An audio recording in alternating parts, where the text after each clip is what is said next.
오늘의 주요 뉴스 함께 살펴보겠습니다.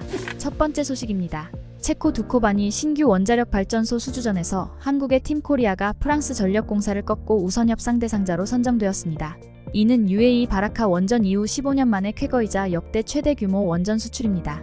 체코 정부는 한국 수력 원자력을 두코바니와 테멜린 지역의 신규 원전 사기 건설 사업 우선 협상 대상자로 선정했다고 발표했습니다. 총 예상 사업비는 약 24조 원으로 계약 금액은 추후 협상을 통해 결정될 예정입니다.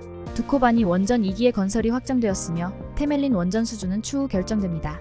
한국의 원전 수출은 2009년 UAE 바라카 원전 수주 이후 15년 만이며 이번 수주는 팀코리아의 기술력과 가격 경쟁력 덕분입니다. 체코와 프랑스의 관계도 변수였으나 윤석열 대통령이 직접 페트르 파벨 체코 대통령과 정상회담을 통해 한국 원전의 우수성을 강조하며 이를 극복했습니다. 윤석열 대통령은 팀코리아가 함께 뛰어준 우리 기업인들과 원전 분야 종사자, 정부 관계자, 국민 여러분께 깊이 감사드린다며 대한민국 원전 산업 경쟁력이 다시 한번 인정받았다고 말했습니다. 체코 신규 원전 수주로 한국은 유럽 시장 진출의 교두보를 마련했습니다.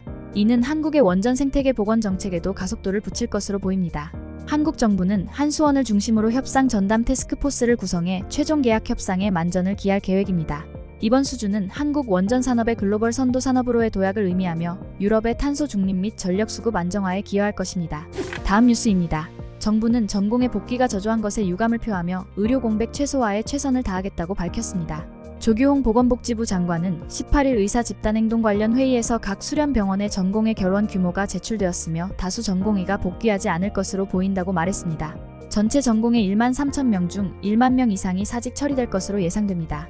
김국일 보건복지부 보건의료정책관은 사직을 제출하지 않은 병원에 대해서는 전공의 정원 축소를 검토할 것이라며 추가적인 복귀 유인책은 없다고 말했습니다. 지방 전공의들은 사직 후 서울의 대형 병원에서 수련할 수 있게 되었으며 복귀하는 전공의들에게 군 입영 연기 특례를 제공할 예정입니다. 복귀하지 않는 전공의들은 입대해야 하며 군의관 수급은 연간 700에서 800명으로 제한됩니다. 조 장관은 전공의가 복귀하지 않아도 의료 공백을 최소화하겠다며 중증 응급 환자 진료 차질을 줄이기 위해 비상진료 대책을 보강하고 상급종합병원 운영을 지원하겠다고 말했습니다. 상급종합병원의 당직수당과 신규 채용 인건비 지원, 병원 간 협력과 이송을 원활하게 하겠다고 덧붙였습니다. 정부는 의료계의 의료개혁 특별위원회를 통한 대화를 촉구하며 전공의 수련 환경 개선, 불가항력 의료사고 법적 부담 완화, 과학적 의사수급 추계 기구 설치 등의 협의를 진행 중이라고 밝혔습니다.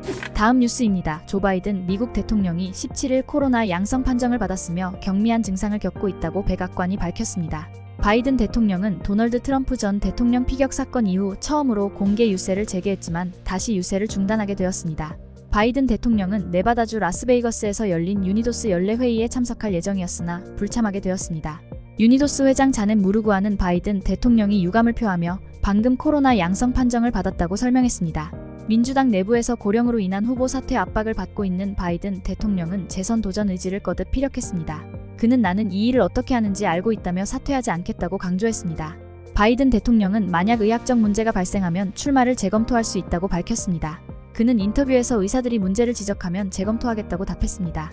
바이든 대통령은 고령으로 인한 건강과 인지력 저하 논란에도 나의 정신은 매우 명료하다며 추가적인 진단을 거부해왔습니다. 그는 만약 전능하신 주님이 선거를 관두라고 하면 관두겠지만 주님이 내려오지는 않을 것이라고 말하며 중도하차를 부인했습니다. 그러나 민주당 지지층 65%가 바이든이 사퇴해야 한다고 응답했습니다. AP통신과 시카고대 여론조사에 따르면 응답자의 70%가 바이든 대통령의 사퇴를 원했습니다.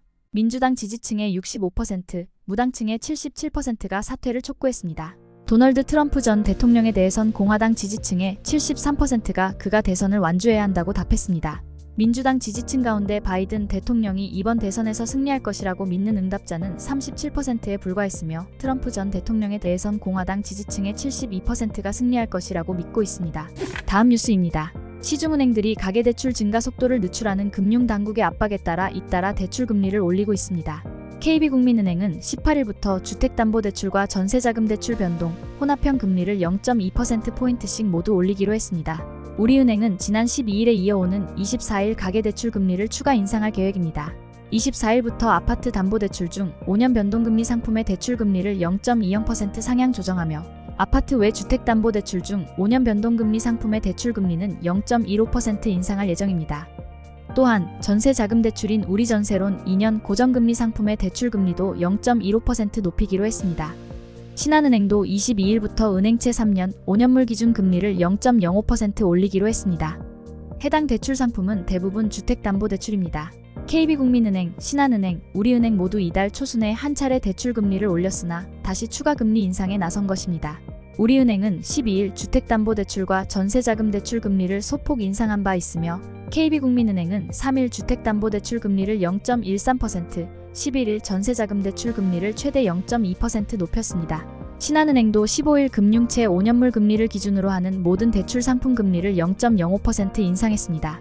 은행들이 경쟁적으로 대출 금리를 높이는 것은 금융당국이 집값 상승과 맞물린 가계대출 증가세를 우려하며 은행권의 적극적인 관리를 압박하고 있기 때문입니다. 금융당국은 현재 5대 은행과 카카오뱅크 등을 대상으로 총부채 원리금 상환 비율 DSR 규제 이행 여부를 확인하기 위해 현장 검사를 진행 중입니다.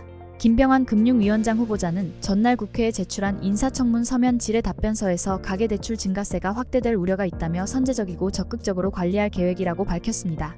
다음 뉴스입니다. 최근 인공지능의 발전 속도가 눈부시게 빠르지만 한국의 대학 수학능력시험에서는 아직 인간을 능가하지 못하는 것으로 나타났습니다. 시사인은 인공지능의 인지추론 능력을 평가하기 위해 GPT-4와 클로드 3.5 소네트 두 모델을 대상으로 수능시험을 실시했습니다. 2023년 수능 기출문제를 기준으로 한 이번 실험에서 두 모델 모두 인간 학생의 평균을 뛰어넘지 못했습니다. 특히 클로드는 국어와 영어에서 우수한 성적을 거두었으나 수학 및 과학 탐구 영역에서는 평균 이하의 성적을 기록했습니다. GPT-4 역시 수학에서는 클로드보다 나았지만 국어와 영어에서는 뒤처졌습니다. 클로드는 100점 만점에 국어 82점, 영어 87점을 기록했으며 반면 수학에서는 34점에 그쳤습니다.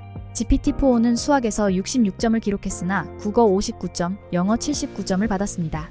이 실험은 인공지능이 한국어 능력에서 영어에 비해 아직 부족하다는 점을 보여주었습니다. 또한 한국 수능의 문제 형식과 내용이 인공지능의 현재 능력에 비해 높은 언어 해독 및 추론 능력을 요구함을 시사합니다. 입시 전문가들은 이 성적을 바탕으로 두 인공지능 모델이 실제 학생이었다면 서울권 대학 진학은 어렵고 경기권 하위, 충청권 중하위, 지방권 중위권 대학 정도에 합격할 수 있을 것이라고 평가했습니다. 이번 실험 결과는 인공지능이 특정 분야에서는 뛰어난 성과를 보일 수 있으나 종합적인 사고와 언어 해독 능력을 요구하는 시험에서는 아직 인간을 뛰어넘지 못함을 보여줍니다. 이는 인공지능의 한계를 인식하고 인간의 고유한 능력을 더욱 발전시켜야 한다는 점을 시사합니다. 결론적으로 인공지능이 수능 1등급을 차지하는 날이 오더라도 이는 단순한 기술 발전일 뿐 인간의 고유한 능력과 사고력은 여전히 중요한 가치로 남아있을 것입니다. 다음 뉴스입니다. 이번 장마철 집중호우로 인한 침수 차량이 2,000대를 넘어섰습니다. 손해보험업계에 따르면 6일부터 17일 오전 9시까지 자동차 보험 판매 손해보험사 12개사에 접수된 침수 피해 차량은 총 2,161대로 집계됐습니다. 추정 손해액은 196억 4,200만 원에 달합니다. 지난 밤과 이날 새벽 수도권 북부 지역에 많은 비가 내렸고 오늘 밤부터 18일 오전까지 수도권과 충북 북부 지역에 시간당 최대 70mm 이상의 집중호우가 예보되어 있어 피해는 더욱 커질 것으로 예상됩니다. 업계와 금융당국은 올해부터 자동차 보험 가입 정보를 활용해 침수 및 2차 사고 위험이 있는 차량에 대해 보험사와 관계없이 대피 안내를 제공하는 긴급 대피 알림 시스템을 구축해 운영 중입니다. 마지막으로 날씨입니다. 금요일인 내일은 충청권과 남부지방을 중심으로 매우 강하고 많은 비가 내리겠습니다. 수도권, 강원 내륙과 산지, 제주도는 가끔 비가 내리는 곳이 있겠으며 소강 상태를 보이는 곳이 많겠습니다. 정체 전선의 영향으로 비가 계속되면서 시설물 붕괴, 하수도 배수구 등 물 역류 등의 비 피해가 발생할 수 있으니 각별히 주의해야 합니다. 아침 최저 기온은 21에서 26도, 낮 최고 기온은 27에서 33도로 예보되었습니다. 대부분 지역에서 비가 그친 뒤 습도가 높은 상태에서 기온이 다시 오르며 무더운 날씨를 보일 것입니다. 특히 전남권과 제주도를 중심으로 최고 체감 온도가 33도 이상으로 올라 매우 무덥겠으니 온열 질환에 유의하시기 바랍니다. 날씨였습니다. 오늘의 주요 뉴스는 여기까지입니다. 구독과 좋아요, 알람 설정은 뉴스 제작에 큰 힘이 됩니다. 시청해주셔서 감사합니다.